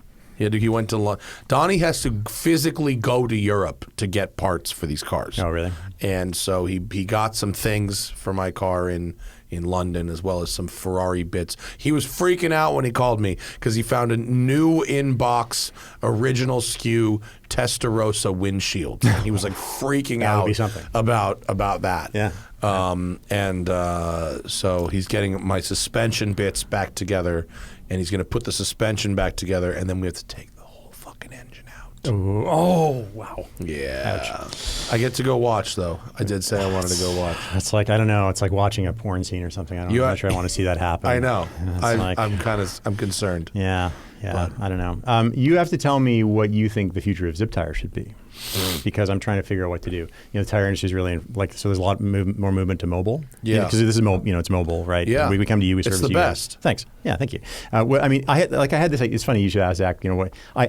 I just retired from the rallying, and Michelin sent me a set of tires on my front porch, and I realized, oh shit, I just shut down the shop. I'm going to have to take these tires down to some shop. And then I woke up the next morning thinking, oh my God, I could just make a civilian van that does what all our rally vans have always done for years, and give civilians the advantage of mobile tire installation, right? Yeah. I literally thought I was the first person to ever think of it. I called an executive I knew at Michelin. I said, I'm going to change the tire world. And she's Irish. Oh yeah, Andrew, a few boys have done that before. You should do a little research. And so I did. And I looked at, so then I was on the road for Michelin at the time, so I invited all the tire van guys out, looked at all their vans, then built up our vans, right? Just by bought one, put it in my backyard, and built it up. And so we just sort of built it out that way, not thinking about. I never thought of an exit or like how the industry was going to go. But what's happened this year, especially, because Discount Tire acquired Tire Rack, who acquired ASAP Tire, which was our only competitor in town in the day. So they're vertically integrated. Now another chain is starting to build mobile tire trucks. We have more experience in like an NP, like we have all 5-star reviews, and people love us.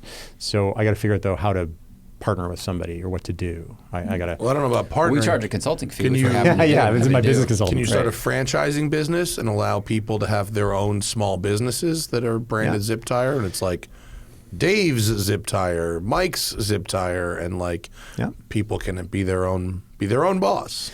I think that's a possibility because you know what really it relies on, and you know this because you've dealt with us for a long time, all of you guys, is it's kind of, you need to have somebody who really cares about the customers. It's always about, because your scheduling is so important, and we say we're going to be there between 9 and 11. We have to do that. We've pushed your envelope sometimes because you're a friend. That's the problem. You're my friend. So we're like, we'll push Matt off a little bit because this other person. Well, and usually, we're usually flexible because we have business hours. Sure. So if it's instead of 9, it's 1. Yeah. It's not like the customer's standing there tapping his foot. That's usually a car that's in storage. And we have to be something. alive to those people. But it's great when somebody really has their eye on the ball. So what I'm trying to do is build software systems to make it so that it's reliable enough to do what you say. I'm not sure if it's franchised, but so that somebody can press a button and know that the system's always going to work. I had a long call today with a couple of software developers about how we're going to try to make it that all work. But because it has to be, you'll appreciate this. So the mobile service is one thing. We come to you, Zach, or we come to you here and do them here, right? But you guys don't need what most people need as the industry's changing, which is really good tire recommendations online. Sure. Right? And there are people in this space. Tire Rack is good, but we're all nerds and we can read their essays about tires, right? What you really need is a functionality where you can go and say, hey, I've got a E36 M3 or whatever. What tires are available and give me some recommendations. Because you get there's no, Tire Rack's a kind of reasonable one, but there's no really good tire selection algorithm that allows you to get good recommendations for tires. And there's really very little data out there for what tires really are. You know that if you read about the Michelin Pilot Sport 4S, it's going to talk about aquaflume or grooves or whatever, right? Compounding. But most of the stuff that comes from the manufacturers is kind of honestly the same bump. It's all the same marketing speak. It's like I send people to Grassroots Motorsports like all the time. Yeah. It's like for us, it's hard to test tires like other than like this car has this and that car has that. But we never are in a position where we test one car with 4 or 5 tires on it. Well, the GTI I drove in today has a Michelin Cross Climate 2 on the front right and a Vredestein Quattrak Pro on the left front. Yeah, and all the tractions are disabled, so I go up in the snow and play with them and test them and stuff, right? Because we're nerdy, right? Like you come from racing, you get nerdy about tires, and then we got in the tire industry, and so what I've realized is that part of our jam isn't just the mobile delivery, it's that we really want to give better recommendations to people when they're buying tires. The problem is I can't scale me up enough. So what I'm trying to do is build like a tire academy or a tire recommendation thing. There's also a bunch of old BF Goodrich guys who are basically retired with 50 years of tire experience, and I'm trying to rope them all in so that we can build a good tire database about why tires work. Senior outreach program. Right, exactly. Yeah, there it's in that. But tires. There's over 200 moving parts in a tire. There's usually 4 different types of rubber. Have you been to like one of the Michelin plants or something? Yeah, it's crazy. They're complicated. Yeah, it's really crazy. Right, and they're all vulcanized into a black donut, and then you don't know what's in there. Right, so you need people to explain that to you, and I want to do that because what tire experience is supposed to be. You're supposed to be able to go to a tire shop and talk to a guy behind the counter who really knows shit. Right? Who says, "Oh, what are you driving now? What kind of driving do you do?" Hopefully, he's a performance guy. Because people ask me all the time, "Cup 2 versus Pilot Sport 4S. When should I do this?" And we know that because we do that stuff. But that guy almost doesn't exist at the tire store anymore. I used to, for Michelin, train those guys. And some of them, there's some shops that are better than others. Some guys really do lean into it. But most of them are like, oh, you need these Yokohamas because they're on the shelf behind me and I'm getting a $5 spiff this week, right? Yeah. And we're not those guys. So what I want to do is create an e-commerce experience where people get really good tire advice and we really put the right, either just tell them the right tires to put on or hopefully also sell them the right tires to put on. And then augment that with the mobile installation experience. But I'm wondering if actually I've leaned in too much of the mobile installation. We should worry more about the front end. Well, how do you make money on just the front end? I think everybody needs that. I think even tire stores need that. Oh, yeah. Well, if the resource is available to B2B and not just to customers directly also, for sure. Yeah. It's a hard one because I don't know that many people like that have so much experience with all those different tires and are able to make those recommendations from a real place of experience and education. Right, and I assume that if you go to Tire Rack Shop or whatever discount tire, like they type in your thing because they're trained to like install the thing, so they just type in you have this car, you have these wheels, and it goes, well, this is what will fit, these are the prices. And they do that, and it's kind of up to the customer to maybe know, or I don't know. Maybe you ask the guys there and you say, "Well, I drive in the rain," and they go, "Well, this is better for that. That's better for that." So I guess what are you trying to offer that might not provide that doesn't provide? I want to be wire cutter for tires. Got it. In the first tire place. Cutter. Tire cutter. See, I knew I was paying you for something. Wait, I'm not paying you. Tire cutter. You could be the thing. You could cut tires and actually show the cross sections of the. I did that actually. We did that with a Michelin versus a Southeast Asian off-brand, and you can actually see the difference in the cords. Oh, I'm sure. Right. I'm sure. That's good. I like that hook. But I think that's what we have to game now because we're not going to grow if we don't go more broadly or partner with somebody. So you guys have been in the zip tire experience for 5 years, pretty much as long as I have. I just don't want you to go out of business because I need you to fucking do my tires for my customers and shit over here. Okay. Well, our commitment will always be to our old friends. If you do, just sell me the van. Yeah. Right. Just park the van here. Worst case, just park the fucking van. Adam will drive it for drifting, and then you can keep it here. Yeah, for sure. Well, and thank you for your support. You've given us lots of good customers too. For sure. Do we have anything on the old Patreon? Couple? Let's get to the Patreon, of course, if you want to ask questions of our guests and of us. Patreon.com/The Smoking Tire Podcast. You can check out the live stream. You can ask questions that we'll answer on the air. You can get the show ahead of time, and you get the show ad-free. And let's see what we've got. Prashant says, can modern performance crossovers truly handle a rally stage, or is that just marketing? That's an They interesting probably question. can to a certain extent. Well, we did. One of my last gigs was driving for Scion, and we took an XD and made that into a rally car. And actually, we upgraded certain things, but it was pretty stock. And we did really. I mean, that car hauled, and we put a turbo on eventually. And Ryan Millen took a Toyota RAV4 and made very minimal modifications with an automatic transmission, or maybe a CVT. Yeah. And actually did pretty good damage with it. So I think the answer is a qualified yes. I think it probably could if you, as long as you didn't have like the 22-inch wheels. You put you put the right wheel and tire on there. Man, we see again. We don't want to come back to zip tire, but we see people with XC90s come home, or even XC60s with like the 22-inch option or whatever. We've had guys driving home from the dealership crack 2 wheels. Like, if I could give your listeners any advice, get the little wheels. Always get the little wheels. Yeah. My dad just got a new Cayenne, and he's like, which wheels should I get? I'm like, 19s. The little wheels. The little ones, which I can't believe 19s are the little ones, but they are. Bonkers. Ivan says, Brian says, we'll get back to Ivan. Do you know of any other interesting rule bending or cheats like Lancia's antics versus Audi or Toyota's secret turbo restrictor plate adjustment? So not really from an engineering point of view, but rally racing, you know what it's like. You're out in the woods, and it's like you're staging a war. And one of the greatest old cagiest guys, you may know him, John Buffum. He ran the original Audi Quattros in the U.S. He got he still has one of the original Quattros. He got Slobodan Zazada's original 911 from the quasi-factory team from the Safari in the day. Like, this key was the rally king of the 70s and 80s.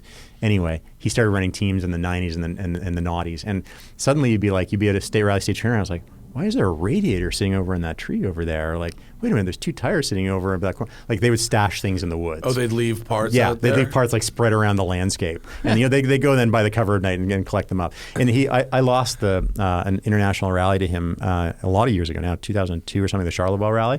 And I thought, I had no idea how cagey he was, and I thought I was going to win the race, and he crushed me. So that's where age and treachery beats youth and ignorance all the time. So the answer is, I don't know any specific things, but I know that the older and cagier you are, the better you will succeed in rally and desert racing. The Ivan says, what are your tips on braking, accelerating, and turning for beginner enthusiasts for better car control on the road and gravel off-road? Gentle.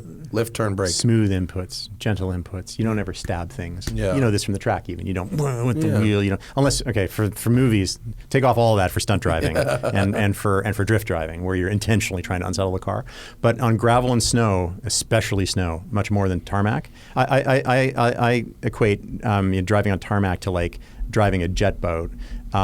Driving on dirt is like driving a cruiser, and driving on snow is like driving an ocean liner, because you have to make small inputs way ahead of time and then chase it with other small inputs. So the answer is smooth inputs. And if I can give one image for also smoothness, and this is, I think, stolen from some race school, but if you think of a string from the brake pedal to the bottom of the steering wheel, if you're braking, maximum braking, as you start to wind on the steering, it's got to pull up the brake pedal, because that string is pulling it up. And then similarly, as you unwind the wheel, you can press the pedal back down. Make sense? That's a good one. MC WAP 23, Mick WAP? I don't know what that is. Do you find it weird or awkward at all to drive right-hand drive cars in a spirited manner? I don't. It took a little getting used to, but it doesn't actually bother me at all. And I've done right-hand drive cars on track days and canyons, and I actually find it rather fun. Yeah, sucks for turning left in traffic and drive-through windows. But that's about it. But I drove an Australian Supra, like the proper Mark IV Supra. The guy got me to drive. He co-drove it, actually. That's a great deal. Hey, you want to drive my car? I'll co-drive. In Targa, Newfoundland, a couple of times. Once you're in the zone, everything else melts away. Yeah. Shifting with the left hand takes a second. Just remember which direction the gears are, because I zinged a Focus RS in UK. I've been driving for like 5 minutes, and I was doing camera car on a track, and quickly went like, we need to go from 2 to 3, and I went this way instead of this way, and it just fucked me. But it's the same pattern. It's just with your other arm. Same pattern. It was just like that muscle memory of like, and then we go outward. It was like, no, we go inward with the left hand. You know what I always mess up is the turn signals. I always turn the windshield wipers. My wife, who has 2 JDM right-hand drive cars. Does she, or did you make her have those? Make her? Oh, well, okay. No, she wanted both. Okay. They're hers, and she wanted both. What are they? A Delica and a POW. Both cool. Both amazingly cool. Yeah, they're both downstairs. Oh, yeah? I'll leave the Delica. But the Delica's awesome.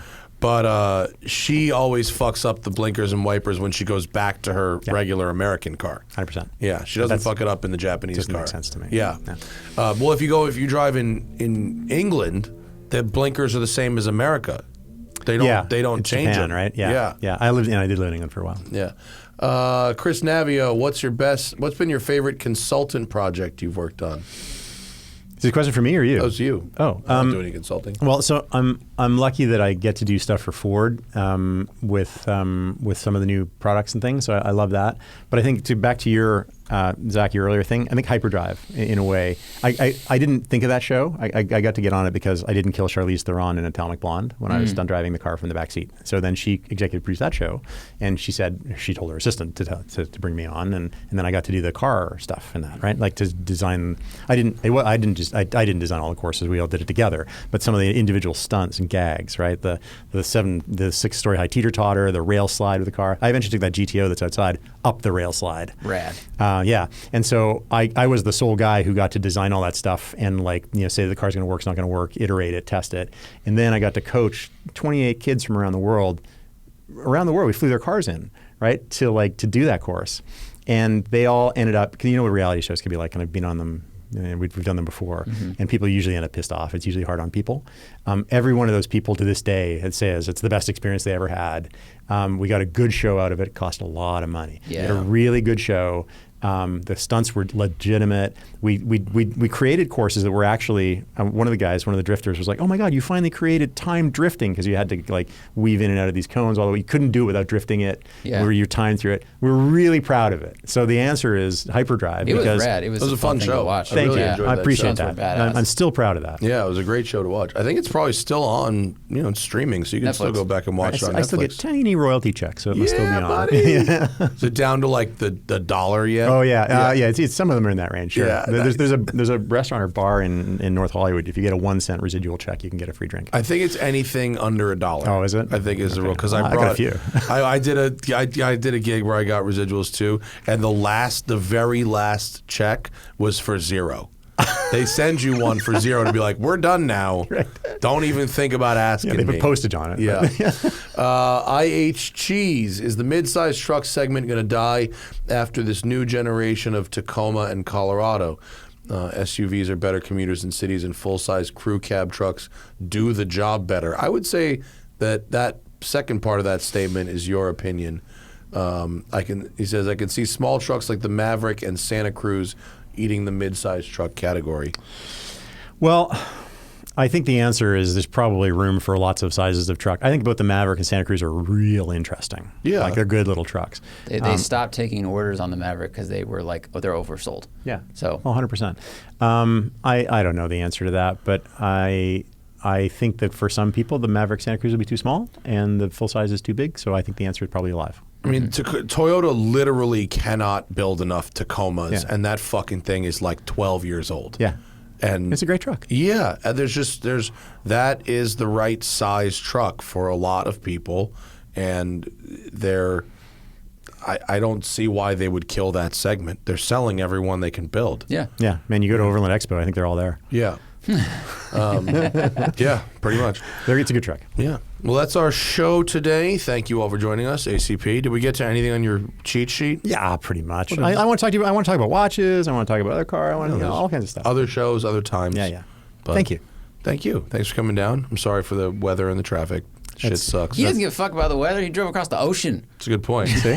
Yeah. You know what's funny is that, not to extend your show, but I'm Canadian, right? And so when it was minus 40, we'd go outside and play and snowmobile and stuff. But when it's 65 in LA, I'm frozen, right? Because I'm not ready for it. Right. And I'm not ready for this rain. But your body also adjusts. The buildings aren't meant for it. The roads, the cars, your wiper blades haven't been used for a year. They're squealing on the GTO. Yeah. You have to here it's so dry. You have to change your wiper blades every time you change your oil. Yeah, and it's only rained twice. It's crazy. We should do a zip tie. We should offer wiper blades. See, you should. You should. Upsell. Actually, that would be a good one. Yeah, that would be a good one. Offer a free check wipe blade. Zip wipe. No, it doesn't work. No. It's just an add-on. Zip blade. It's just an add-on.